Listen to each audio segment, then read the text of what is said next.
अस्सलामुअलैकुम। कैसे हैं आप सब? उम्मीद करती हूँ आप सब बखैरियत व आफ़ियत होंगे। और जो लोग नए हैं प्लीज़ मेरे चैनल को सब्सक्राइब करिए और सबसे गुजारिश है कि मेरी कहानियों को लाइक करिए, कमेंट्स करिए और शुक्रिया का मौका दें और हिम्मत बढ़ाएं।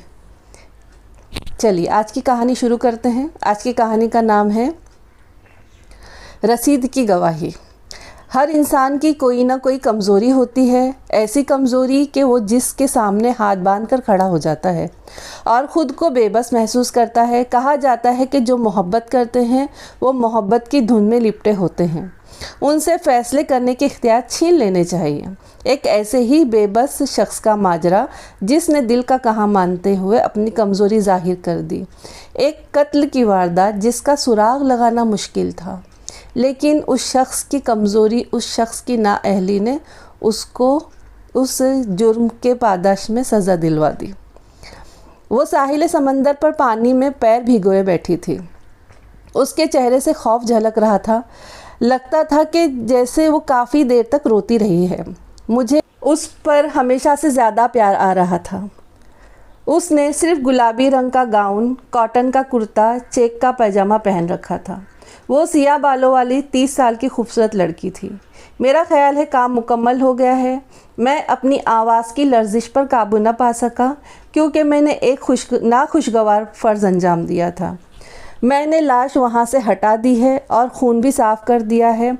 उसके अलावा मैंने फ्रिज की सफाई करके सब चीज़ें अपनी कार की डिक्की में रख दी हैं और बिस्तर भी ठीक कर दिया है।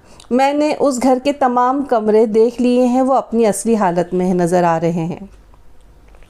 मैं उसके बराबर बैठ गया और अपना बाजू उसके गले में डाल दिया। उसने मेरी पेशकदमी का गर्मजोशी से जवाब दिया और मुझसे लगकर बैठ गई। ये एक खुशगवार एहसास था। मैं नहीं जानती किस तरह तुम्हारा शुक्रिया अदा करूं, वो मेरे सीने पर सर रखते हुए बोली। उसकी ज़रूरत नहीं, उसने खौफज़दा लहजे में पूछा। तुमने फ़िलिप के साथ क्या किया? मैंने उसे घर के बराबर एक मतरूका फॉर्म में नाकारा गड्ढे में दफन कर दिया है।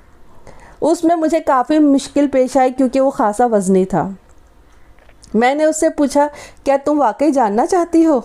उसने मेरे चेहरे की तरफ देखते हुए पूछा, क्या हम महफूज हैं? मैंने इस्बात में सर हिलाया और बोला, मैं तो ऐसा ही समझता हूँ अगर हम पुरसुकून और मोहतात रहें तो। खामोशी का एक तवील वक्फा आया। हम दोनों डूबते हुए सूरज को देखते रहे। फ़िज़ा में खुनकी बढ़ रही थी और मैंने महसूस किया कि थोड़ा कपकपा रही है। मैंने कहा, अब चलना चाहिए। हमें जाने से पहले एक दो काम और करने हैं। कौन से काम? मैं चाहता हूँ कि हम कॉटेज जाकर एक दफ़ा और चेक कर लें। लम्हा भर के लिए वो खौफज़दा नज़र आई। मैं नहीं जा सकूँगी वहाँ पर। नहीं, तुम्हें जाना होगा। हमेशा एक से भले दो होते हैं। उसकी समझ में मेरी बात आ गई। उसके अलावा और क्या करना चाहिए? उसने पूछा। अपनी कार भी यहाँ से ले लो। गो कि वो आम सिल्वर कलर की BMW थी और फौरी तौर पर किसी की नज़र में नहीं आ सकती थी। ऐसी लाखों कारें सड़कों पर दौड़ती नज़र आती हैं। हम इसे कहीं दूर ले जाएंगे। नहीं, सिर्फ तुम कार चलाओगी। तुम्हें याद नहीं कि मैं अपनी कार में यहाँ आया था? उसके चेहरे पर एक उदास सी मुस्कुराहट दौड़ गई। हाँ, मुझे याद है। वो तकरीबन 1 मील के फासले पर खड़ी है। तुम मुझे वहाँ तक छोड़ सकती हो।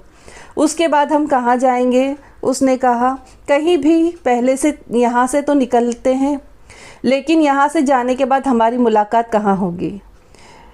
वो कुछ ज़्यादा ही बेताब हो रही थी। हमारी मुलाकात किसी और जगह होगी, कोई सर्विस स्टेशन भी हो सकता है। कौन सा? वो बच्चों की तरह सवालात कर रही थी।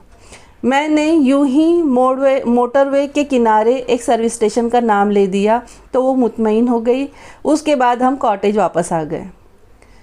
मैंने अपनी कमर का दर्द छुपाने की कोशिश की, लेकिन उसने मेरे चेहरे पर तकलीफ़ के आसार देख लिए जब मैं किचन के नीचे झुक कर देख रहा था। तुम ठीक हो? उसने पूछा। हाँ। तुम्हें तकलीफ़ तो नहीं है? ये महज हल्की सी टीस है। क्योंकि वो बराह रास्त कुछ कहने से कतरा रही थी। क्योंकि तुमने जो कुछ मेरे लिए किया है। मैंने कंधे उचका दिए। तुम्हें बता देना चाहिए था कि तुम्हारी कमर पे तकलीफ़ है।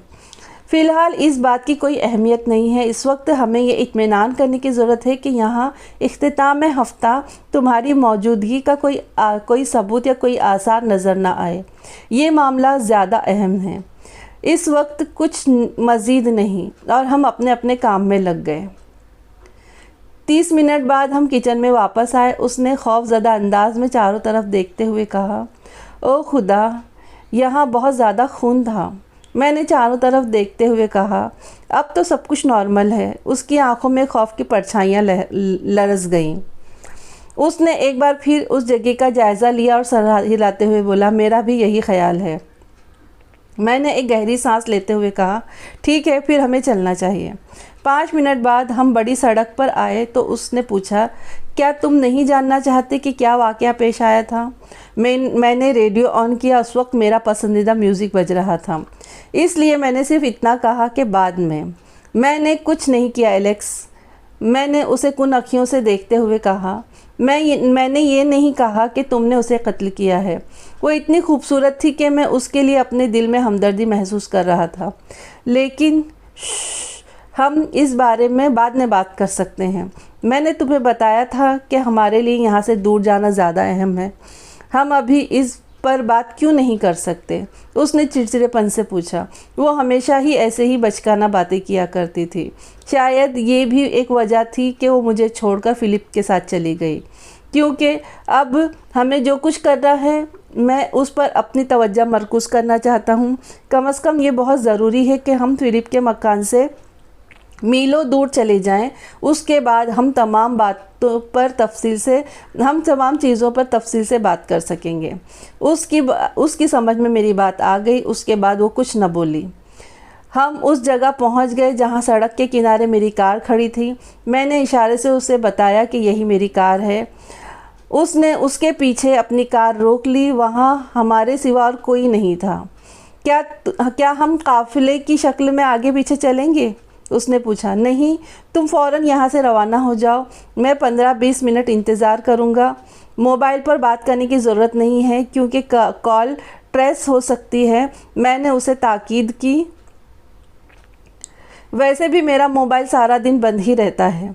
वो मेरे करीब आई और गाल पर बोसा देते हुए बोली, तुम एक अच्छे इंसान हो एलेक्स, मैं तुम्हारे लायक नहीं हूँ। मैंने मुस्कुराते हुए कहा, फ़िक्र मत करो पेनी, मैं तुम्हें इस मुश्किल से ज़रूर निकाल लूँगा। मैंने कुछ नहीं किया, उसने एक बार फिर कहा। ये तुम मुझे बता चुकी हो। मैंने यकीन कर लिया है और अब भी कर रहा हूँ। मैं उसकी कार से बाहर आया और दरवाज़ा बंद करने से पहले झुककर बोला, सर्विस स्टेशन पहुंचकर अपनी कार को दुकानों, रेस्टोरेंट और फिलिंग स्टेशन से दूर खड़ी करना। मैं तुम्हें तलाश कर लूँगा। हमारे दरमियान मुस्कुराहटों का तबादला हुआ। मैं काफ़ी पुरएतमाद था जबकि वो कुछ घबराई हुई थी। फिर मैं अपनी कार की तरफ चल दिया। अब मुझे उसके रवाना होने के 15 मिनट के बाद यहाँ से रवाना होना था। मैंने पहले बी रोड, फिर ए रोड और उसके बाद मोटरवे पर कई मील सफ़र किया। जब मेरी कार की रफ़्तार बढ़ जाती तो मैं अपना पैर एस्केलेटर से हटा देता। मैं इस बारे में बहुत ज़्यादा मोहतात था कि हद रफ़्तार से ज़्यादा तजावुज़ न करूं, और सिर्फ तवक्का कर सकता था कि पेनी भी उतनी ही समझदार होगी। मैं तकरीबन 1 घंटे बाद सर्विस स्टेशन पहुंचा। उसकी कार ढूंढने लगा। जब वो मुझे नज़र आ गई तो मैंने उससे 50 गज के फासले पर गाड़ी खड़ी कर दी। उसके बाद नॉर्मल अंदाज में चलता हुआ उसकी कार तक गया और पैसेंजर सीट पर बैठ गया। उसके खूबसूरत चेहरे पर सुकून देखकर मैं मुतमईन हो गया। अब हमें क्या करना चाहिए? उसने पूछा। हमें किसी रेस्टोरेंट से कॉफ़ी ले लेनी चाहिए। क्यों? सिर्फ ये इत्मीनान करने के लिए कि अगर कोई हमारी निगरानी कर रहा हो तो उस पर यही जाहिर हो कि हम बिल्कुल नॉर्मल हैं। हम दोनों हुजूम में से गुज़रते हुए आगे बढ़े। इस हुजूम में कई न्यूज़ एजेंट थे।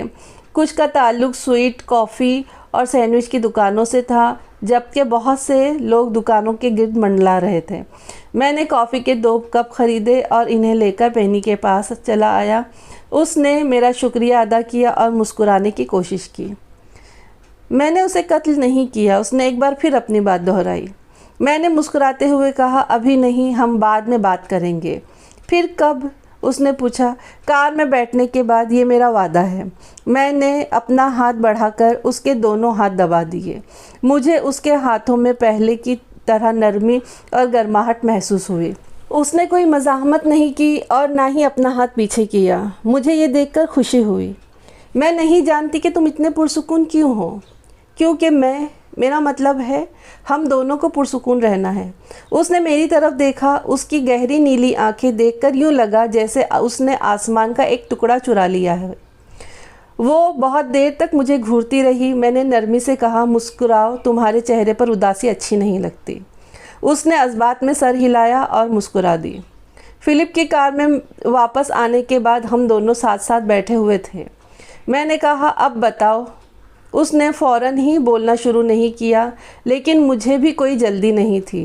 फिर वो सामने की तरफ देखते हुए बोली, हम कॉटेज में वीकेंड गुजारने आए थे। मैं जानता हूँ पेनी, मैंने दिल में सोचा। फिर क्या हुआ? वो कंधे झुकाते हुए बोली, वो तकरीबन सुबह के 11 बजे का वक्त था और हम उसी वक्त बेदार हुए थे। फिलिप ने कहा कि वो मुझे बिस्तर पर ही नाश्ता करवाएगा और फिर वो किचन की तरफ चला गया। लेकिन ये कहकर उसने रोना शुरू कर दिया। लेकिन क्या? मैंने बेदिली से पूछा। लेकिन वो वापस ही नहीं आया। मैं नीचे गई और वहाँ जैसा तुमने देखा वहाँ बहुत ज़्यादा खून पड़ा हुआ था। मैं इससे बहस नहीं कर सकती। वो ठीक कह रही थी। उस खून को साफ़ करना इंतहाई मेहनत तलब काम था। मुझे उम्मीद थी कि उसकी पूरी बात समझ चुका हूँ। फिर उसने एक ऐसा सवाल पूछा जिससे मैं डर रहा था। उसकी मौत कैसे वाक़ई हुई? उस पर चाकू से हमला किया गया था। मैंने झूठ बोला, जबकि उसका गला काटा गया था। मैंने इस झूठ को निभाने के लिए उससे पूछा, तुमने जब उसकी लाश देखी तो तुमने क्या किया? मैंने तुम्हें फ़ोन किया। तुमने पुलिस को इत्तला क्यों नहीं दी? मुझे क्यों फ़ोन किया? क्योंकि मैं खौफज़दा हो गई थी। मुझे खामोश होना पड़ा। मैं ऐसा नहीं चाहता था, लेकिन उस वक्त खामोशी बेहतर थी। मैं जानता था कि उसे खामोशी पसंद नहीं। फिर उसने आहिस्ता से झिझकते हुए कहा, फिलिप गैर कानूनी कामों में मुलविस था। मेरे लिए ये एक हैरान कुन इंकशाफ था। मैं तो यही जानता था कि वो फाइनेंशियली एडवाइज़र है। मैंने पूछा, इसका क्या मतलब है?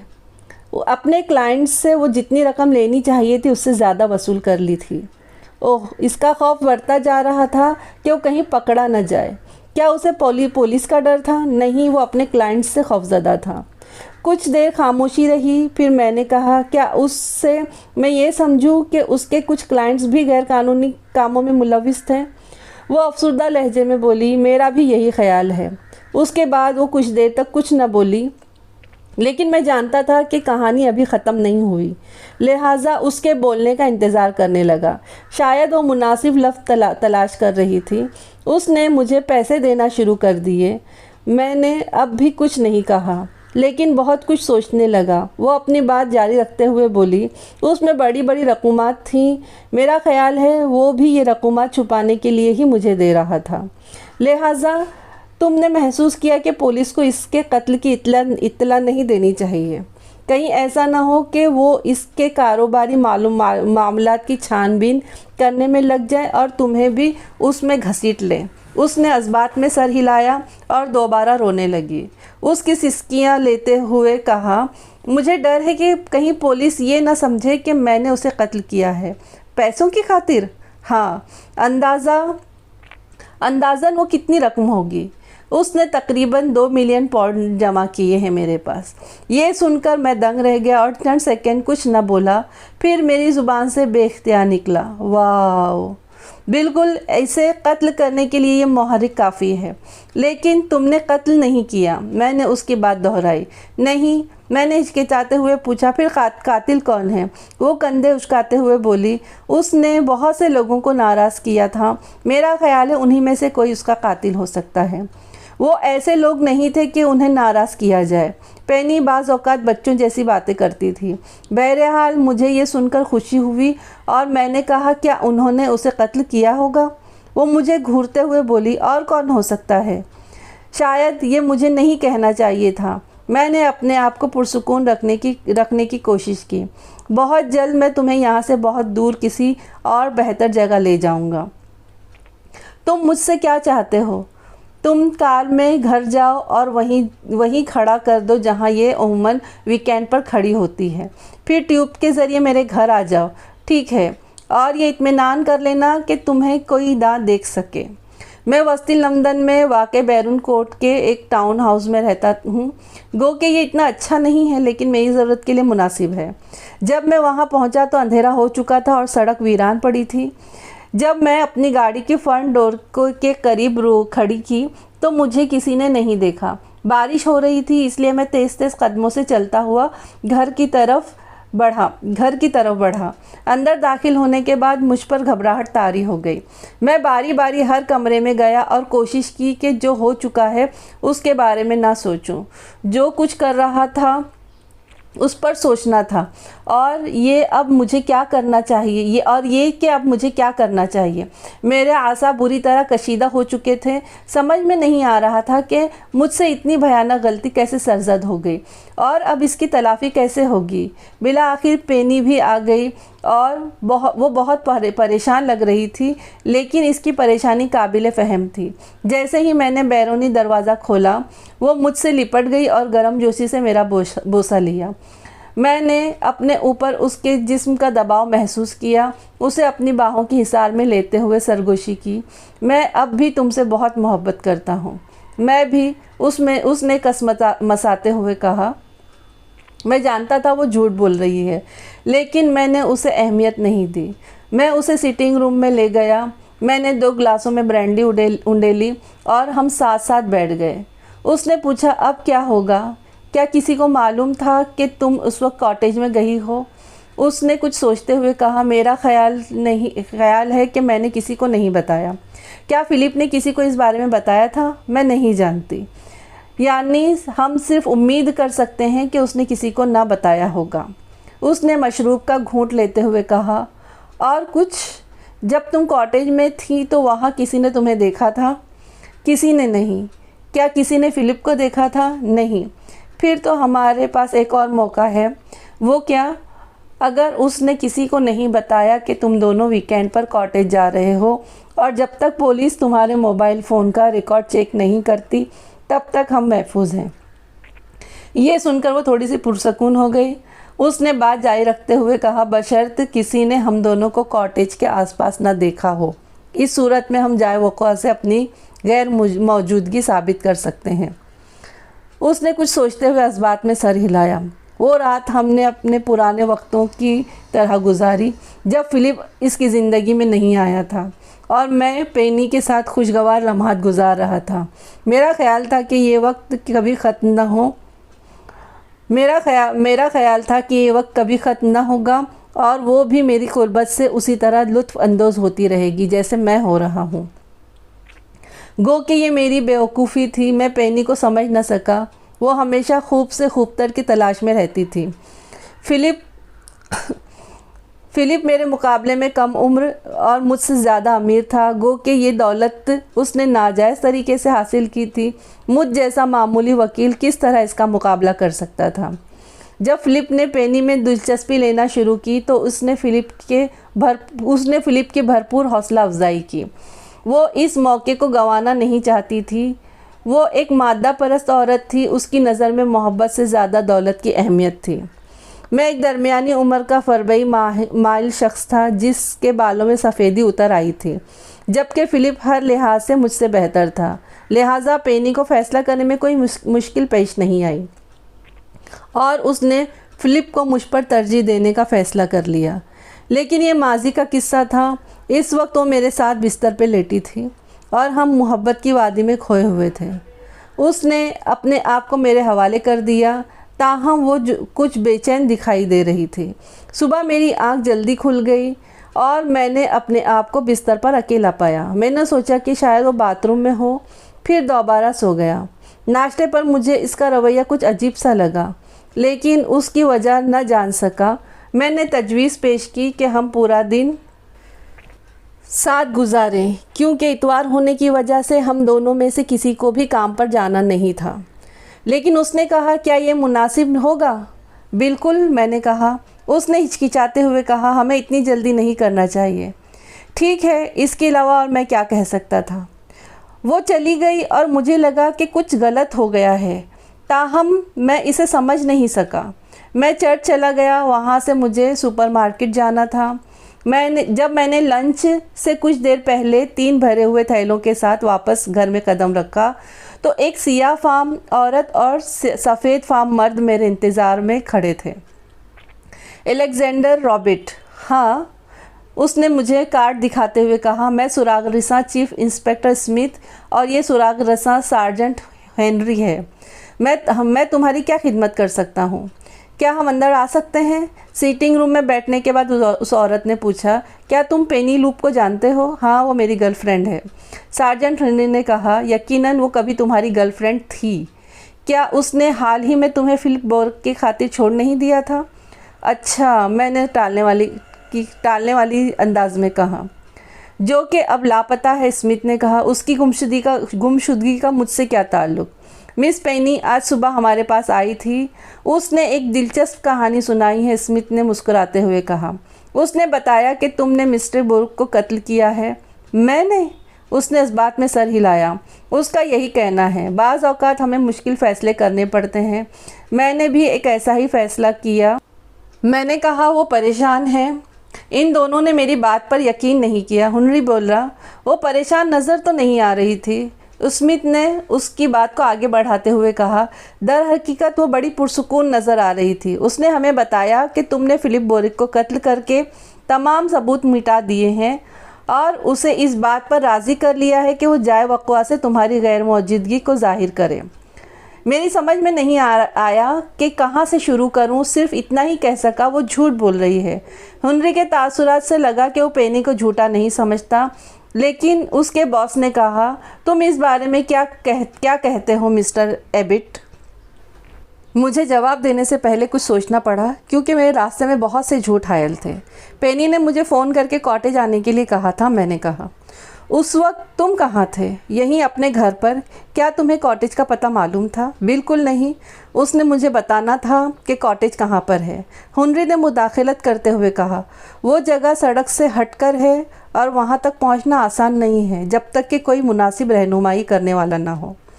मैंने उसका बंदोबस्त कर लिया था, मैंने कहा। स्मिथ ने पूछा, और जब तुम वहाँ पहुँचे तो क्या देखा? एक लाश किचन में पड़ी हुई थी।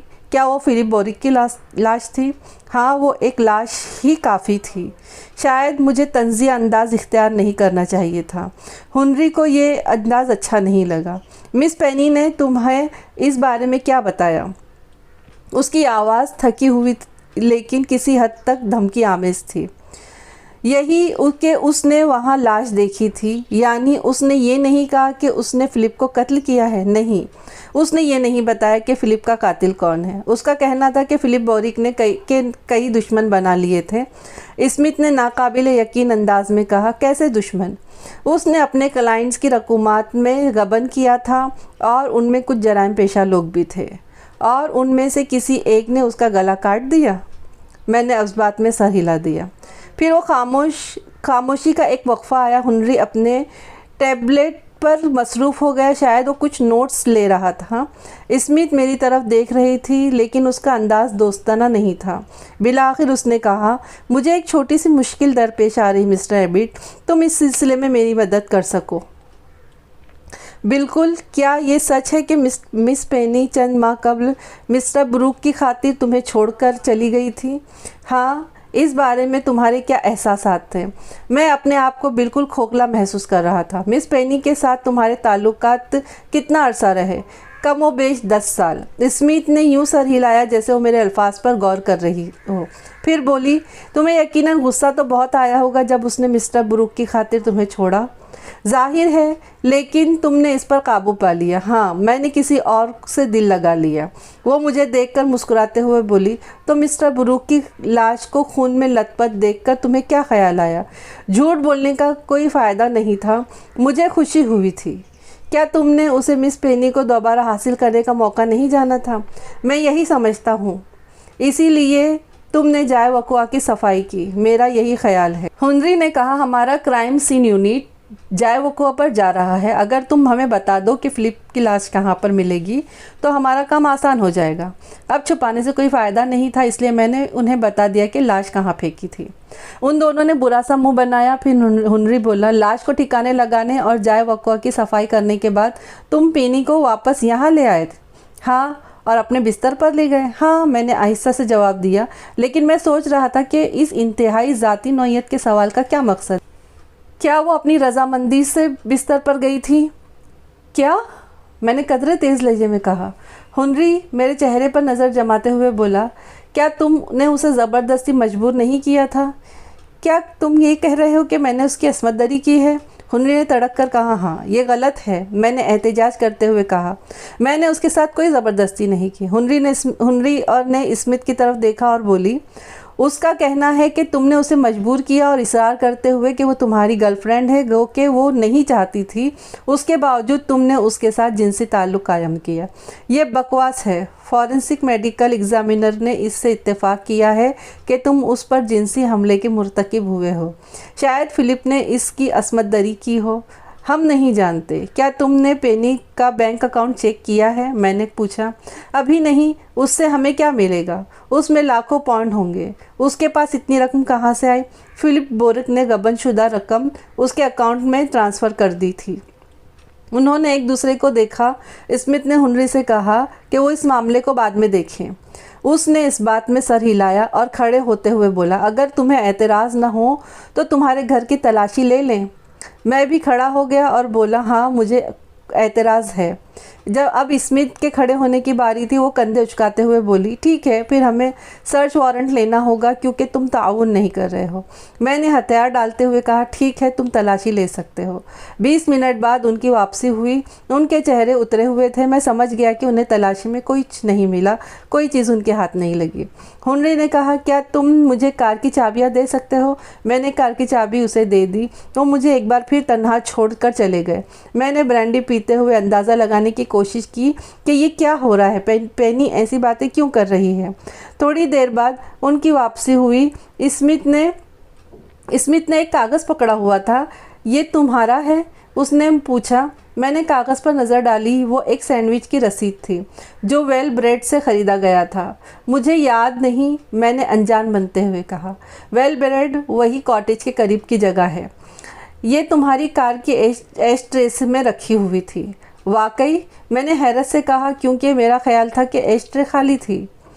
इस पर दर्ज तारीख देखो और वक्त देखो। इस रसीद पर गुज़िश्ता रोज़ की तारीख 12:56 का वक्त लिखा हुआ था। मैंने अपनी आंखें बंद कर ली और पूछा, ये किस बारे में है? हालांकि मैं जानता था कि मामला किस जानिब जा रहा है। स्मिथ ने वो रसीद वापस ले ली और अब दस्ताने पहन रही थी। उसने वो रसीद हुनरी को दे दी और वो भी दस्ताने पहन चुका था। उसने वो रसीद थैले में रख ली। ये सब क्या है? इसका क्या ताल्लुक़ है? स्मिथ ने कहा, ये सैंडविच शॉप इस कॉटेज से करीब है जो 2 मील के फासले पर है। मैंने अपना मुंह खोला लेकिन कुछ न कह सका। उन्होंने मुझे गिरफ्तार कर लिया। साफ जाहिर है कि मुझे फंसाया गया है। अब मैं सिर्फ यही उम्मीद कर सकता था कि इन्हें पेनी के अकाउंट में एक बड़ी रकम मिल जाए, लेकिन मुझे डर था कि ऐसा शायद ना हो।